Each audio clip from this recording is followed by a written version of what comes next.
J'espère que vous allez bien, j'espère que vous vous portez bien. Le Qatar est officiellement l'un des rares amis du régime algérien. L'année depuis 2020, c'est l'un des rares pays qui a de bonnes relations avec le régime algérien, qui a réussi à avoir de bonnes relations avec le régime algérien. Et c'est l'un des rares pays qui ne s'est pas brouillé avec l'Algérie. Parce que la majorité des pays riches et importants de cette planète, et de nos partenaires les plus importants, ont eu des problèmes avec l'Algérie de 2020 à 2024. Que ce soit l'Espagne, que ce soit les Émirats, que ce soit l'Arabie Saoudite, des relations froides et superficielles. Chef Saïd Chengueleha, sa visite récente en Arabie Saoudite n'a même pas été reçue par Mohammed Ben Salman. C'est l'un des rares pays avec lequel nous avons effectivement, sur le plan formel, des bonnes relations. C'est-à-dire qu'il y a une entente, il y a des bonnes déclarations, il y a des propos amicaux à l'égard de l'Algérie. Ça se passe bien. Sauf que cette amitié ne rapporte absolument rien à l'Algérie. Les Qataris n'ont pas dépensé jusqu'à maintenant 1 centime en Algérie. Chefna, alors que les Qataris avec d'autres pays, avec d'autres partenaires à eux, ils sont beaucoup plus dépensiers, beaucoup plus engagés et beaucoup plus concrets dans leur amitié ou là dans leur partenariat. Je vous donne l'exemple de ce qui s'est passé en France. Alors hier, l'émir du Qatar était en visite en France. Il a été un dîner prestigieux, fastueux a été organisé à son honneur hier à l'Élysée. Je parle hier, c'était le 27 février 2024. Le prince du Qatar, Tamim Ben Hamad Thani, donc en visite d'État en France, a rencontré Emmanuel Macron, l'ensemble du gouvernement français. Il y a eu des engagements de la part du Qatar pour investir jusqu'à 10 milliards d'euros en France. Le Qatar va investir jusqu'à 10 milliards d'euros en France d'ici 2030. Le Qatar s'est engagé donc à signer des conventions pour financer les jeunes entreprises françaises innovantes. Le Qatar aussi a décidé de faire des investissements en France au niveau de la transition énergétique, dans l'industrie des semi-conducteurs, dans l'industrie aérospatiale, dans l'intelligence artificielle, dans le numérique, dans le domaine de la santé, l'hôtellerie et les industries culturelles créatives. 10 milliards d'euros seront investis au Qatar d'ici 2030. Ça, c'est une amitié. Ça, c'est un partenariat. Ça, c'est un engagement. Entre la période 2022 et 2023, le commerce entre l'Algérie, la France et le Qatar a dépassé la barre de plus de 6,4 milliards d'euros. Donc le Qatar met de l'argent, investit de l'argent. Je rappelle que le Qatar est déjà présent dans pas mal d'entreprises françaises. Quand on regarde les grandes entreprises françaises, le Qatar est actionnaire de Vinci, il est actionnaire d'un groupe médiatique important en France qui s'appelle Lagardère, il est actionnaire, il possède des hôtels, il est actionnaire de Veolia Environnement, il est actionnaire dans le LVMH, le groupe de luxe, il est propriétaire du PSG, il est propriétaire d'un nombre important de certains immeubles prestigieux à Paris. Tu sens la présence économique du Qatar en France. Tu la sens. C'est un pays qui est investi. Donc, quand la France a de bonnes relations avec le Qatar, il y a un retour sur investissement. On a de bonnes relations avec le Qatar, mais on a reçu de la part du Qatar que des promesses. Je rappelle que le Qatar a été le pays le plus visité par Abdelmadjid Tebboune, le président algérien. Il a été une première fois en visite d'État en février 2022. Il a été une deuxième fois en juillet 2023 pour une visite pas une visite d'État, mais une visite de courtoisie, parce qu'il devait aller en Chine. Il s'est arrêté la première fois lors de son première escale au Qatar. Il est resté 2 jours. Il est parti assister à l'inauguration de la Coupe du Monde en 2001. Le coup d'envoi de la Coupe du Monde, il a été invité par le Qatar en novembre 2022. L'émir du Qatar, il est venu au CIF des Jeux méditerranéens en juin 2022 pour assister à l'inauguration des Jeux méditerranéens d'Oran. L'ancien émir du Qatar, le père de l'actuel émir, Cheikh Hamad Ben Khalifa Thani, et il est venu en visite, il a fait du tourisme, il a fait un séjour privé en Algérie en janvier 2023, dans le sud algérien, pour faire une partie de chasse et pour savourer les beautés du sud algérien. Mais cette amitié, elle est restée comme un amour platonique. C'est-à-dire sans aucun investissement concret. Le Qatar n'a pas mis un centime, je dis bien n'a pas mis un centime. Tous les investissements qataris actuellement en Algérie datent de l'époque de Bouteflika. À l'époque de Bouteflika, les Qataris ont investi. La preuve, 2013, les Qataris, ils ont investi dans la sidérurgie, avec le fameux complexe algérien Qatari Steel, qui se trouve dans la zone industrielle d'Abdallah, la Fidjijel. Je rappelle, cet investissement qui vaut 2 milliards d'euros, c'est quand même 46% le fonds Qatari Qatar Steel International, avec le groupe Imetal algérien 46%, et 5% c'est le fonds national d'investissement. C'est le projet qatari le plus important. Sauf qu'il a été réalisé, je le rappelle encore une fois, à l'époque de Bouteflika. Ça a commencé en décembre 2013. Bon, les Qataris qui quittent l'émir du Qatar lors du sommet des chefs d'État de la Ligue arabe en novembre 2022, avec Abdelmadjid Tebboune, ils ont lancé un agrandissement de ce complexe, mais c'est juste un agrandissement et un renforcement de ses activités. Mais l'essentiel a été fait, encore une fois, à l'époque de Abdelaziz Bouteflika. L'autre investissement, l'autre groupe économique important qatari présent en Algérie, c'est le groupe Ooredoo, à travers Ooredoo Telecom. Ooredoo, c'était Nejma, c'était Watani, c'était les Koweïtiens. Les Qataris l'ont racheté en 2012 et en 2013, ils ont officialisé leur implantation en Algérie, ils ont renforcé leur investissement. Encore une fois, ça date de l'époque de Bouteflika. Jusqu'à aujourd'hui, je n'ai pas vu les Qataris à l'époque de Tebboune inaugurer ou la faire un grand investissement. Je n'ai vu les Qataris ne font que, depuis l'instauration du régime de Tebboune, les Qataris viennent en Algérie, il y a des délégations qataries qui sont venues, mais que des conventions, que des signatures d'un accord, des accords d'entente, des mémorandums, des conventions de coopération, mais à la fin, il n'y a pas d'investissement.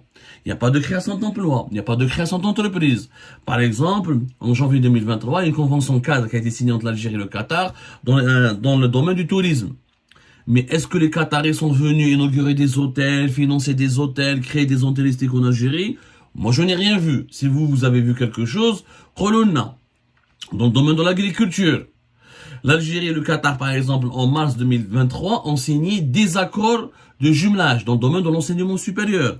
Mais est-ce que les Qataris sont venus en Algérie investir? Est-ce qu'ils ont inauguré une université? Est-ce qu'ils ont investi dans les startups algériennes? Est-ce qu'ils ont financé l'ouverture d'universités privées? Ou là, ils ont fait implanter en Algérie des universités internationales? Je n'ai rien vu. Je n'ai absolument rien vu.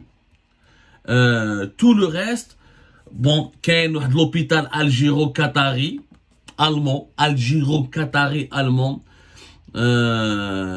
qui a fait l'objet d'une convention qui a été signée en octobre 2023, et cet hôpital devrait entrer en service en 2025. D'ailleurs, quand l'émir du Qatar en novembre 2022 était à Alger, ils ont fait une cérémonie pour parler, pour lancer les travaux de cet hôpital avec Abdelmadjid Tebboune. Mais bon, est-ce qu'un hôpital est un investissement? Bon, c'est plus, voilà, il n'y a pas de création de richesse particulière après.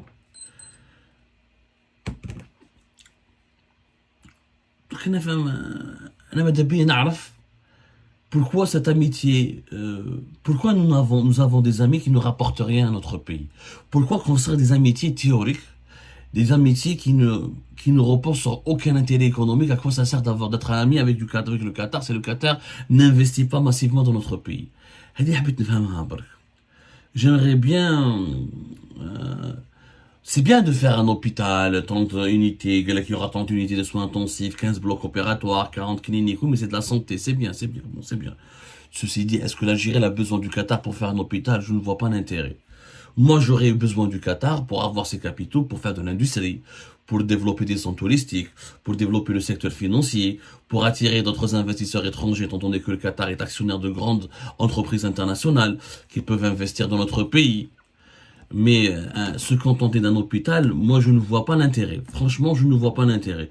Est-ce que l'Algérie n'aurait pas pu elle-même négocier avec l'Allemagne directement ou avec un autre grand pays pour faire un hôpital? Est-ce qu'on a besoin du savoir-faire qatari? On a besoin des finances du Qatar et de son savoir-faire dans le management. Oui, Hadi, Rani Maakoum, et je pense que le Qatar est un investisseur intéressant. Sauf qu'en Algérie, on ne voit rien.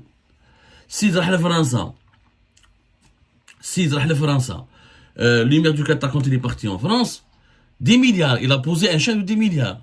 Hna, les Algériens, quand on traite avec le Qatar, mais que des conventions, que des promesses.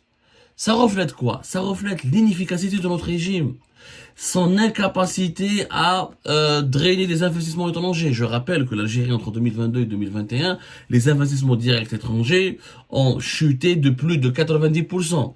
Que depuis l'arrivée du régime Tebboune, il n'y a pas un projet majeur qui a été financé ou inauguré ou l'a imaginé ou l'a élaboré par un investisseur étranger important en Algérie. Marrakech. Je fous la différence avec un autre pays comme la France. La France, elle n'est pas l'amie du Qatar gratuitement. Il n'y a pas d'amitié gratuite. Il n'y a pas d'amitié d'ailleurs entre les États. En géopolitique, il n'y a pas d'amitié, il y a des alliances. Il y a des partenariats. Et ces partenariats et ces alliances doivent être concrétisés par des intérêts qui sont défendus, qui sont promus sur le terrain. En Algérie, à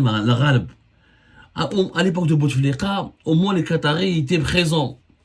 Ils investissaient au Lido, Qatar Steel, etc. À l'époque du régime de Tebboune, je ne vois absolument rien de concret, de palpable. Et c'est comme ça avec tous les autres pays. Avec la Chine n'investit plus réellement en Algérie. La Russie n'a jamais n'investira pas, ne s'intéresse pas à l'Algérie. Les Émiratis, on s'est disputé avec eux alors qu'il y avait de très beaux projets émiratis en Algérie. Je rappelle qu'on avait des très beaux projets émiratis dans le domaine de la sidérurgie, dans le domaine du tourisme, dans le domaine de l'agriculture, dans le domaine de l'immobilier, et nous sommes en conflit avec les Émiratis. Les Saoudiens, on n'a jamais vu, en tout cas depuis 2020, ils s'intéressent plus à l'Algérie. Je veux dire, notre pays n'accueille plus rien. On parle que de terrorisme, de lutte pour la sécurité, de politique politicienne, mais la création d'emplois, la création de richesses, le développement industriel, le développement économique, personne ne s'intéresse à ces thématiques en Algérie. Les entreprises françaises, en dépit du problème qu'il y avait entre la France et le Maroc de 2020 jusqu'à 2023, les entreprises françaises ont continué d'investir au Maroc et très peu en Algérie. Fiat, il n'y a que Fiat et les Italiens qui essaient de faire des projets en Algérie. On n'a pas vu la nouveauté ou l'importance ou l'apport réel de ces projets-là. Les Turcs sont présents en Algérie, certes, mais la majorité de leurs projets ont commencé aussi à l'époque de Bouteflika, bien avant l'époque de Tebboune. Je n'ai pas vu de grande unité industrielle inaugurée par les Turcs à l'époque de Tebboune. Et les Turcs, force est de constater qu'ils gagnent beaucoup plus de l'argent en Algérie qu'ils n'en rapportent à l'Algérie. Je suis une femme omelette, ils sont présents dans le BTP, les importations, ils exportent vers l'Algérie, ils appellent Tonchielli et le groupe, et le complexe industriel de textile Arlisen, il n'y a pas de projet majeur dans l'industrie en Algérie. Et les deux projets ont été essentiellement financés par des fonds algériens. J'ai rarement vu, pour ne pas dire jamais vu, un investisseur turc qui vient en Algérie qui rapporte au moins 50% des capitaux d'un projet qu'il veut lancer. Nos dirigeants ne savent pas défendre les intérêts économiques de notre pays. Ils se contentent, c'est simple, quand un pays, le Qatar par exemple, un cas concret, le Qatar a pu séduire le régime Tebboune qu'avec des promesses. Le Qatar, il a pu, parce qu'à la belle comme le Qatar est dans une course géopolitique importante dans l'influence dans le monde arabe et africain, il concurrence les Émirats arabes unis et l'Arabie saoudite. Et le Qatar essaie, tous les pays qui ont un problème avec les Émirats ou avec l'Arabie Saoudite, vous les trouverez, vous trouvez le Qatar à leur côté, il essaye d'avoir de bonnes relations avec eux, etc., pour gagner leur faveur et pour constituer un front qui lui est favorable et qui est anti-émirati et saoudien, parce que les Émirats et l'Arabie Saoudite, surtout les Émirats, sont le principal concurrent géopolitique du Qatar. Et les deux pays richissimes essaient de se disputer un leadership régional et mondial dans pas mal, un leadership régional et mondial dans la sphère diplomatique ou dans la sphère économique. Sauf que les Qataris nous ont acheté qu'avec des promesses. Chez nous, on a les promesses. Ils n'ont fait aucun investissement innovant, ni créateur d'emplois ni de richesses. Avec un hôpital et avec un nouvel hôpital avec les Allemands et un agrandissement de leurs anciens investissements Fidjidjel, ils ont gagné les faveurs de l'Algérie. La France, Regardez la différence avec les Français. Les Français, quand le Qatar se rapproche de la France, ben le Qatar est obligé de mettre sur la table au moins 10 milliards d'euros, parce que sinon la France va se tourner vers les Émirats et l'Arabie Saoudite. C'est ça on manque de pragmatisme. On ne sait pas défendre les intérêts de notre pays. On n'arrive pas à ramener des investissements dans notre pays. Parce que les dirigeants algériens sont des dirigeants sentimentaux, des dirigeants médiocres, et ils se contentent uniquement de promesses, d'un joli traitement, d'une prise en charge à Doha, d'un accueil chaleureux à Doha, et bah, ils sont dans la poche. C'est pas très difficile de gagner les faveurs des dirigeants algériens. C'est pas des dirigeants qui ont une stratégie, une feuille de route, qui pensent à la priorité nationale, qui pensent aux intérêts du pays. Il suffit juste de les choyer, de les bichonner, quelques paroles douces, quelques belles prises en charge, quelques gestes amicaux à leur égard, et voilà, vous avez une alliance avec l'Algérie, avec le régime algérien. C'est malheureux. C'est vraiment malheureux. Ça prouve que nous avons des dirigeants, encore une fois, incapables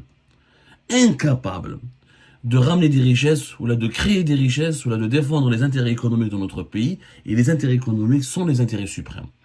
Les intérêts diplomatiques, militaires, tout ce qu'on veut, ne sont qu'un paravent qui cache en réalité derrière les intérêts économiques.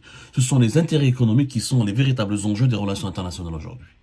Mais ça, les dirigeants algériens ont beaucoup de mal à le comprendre.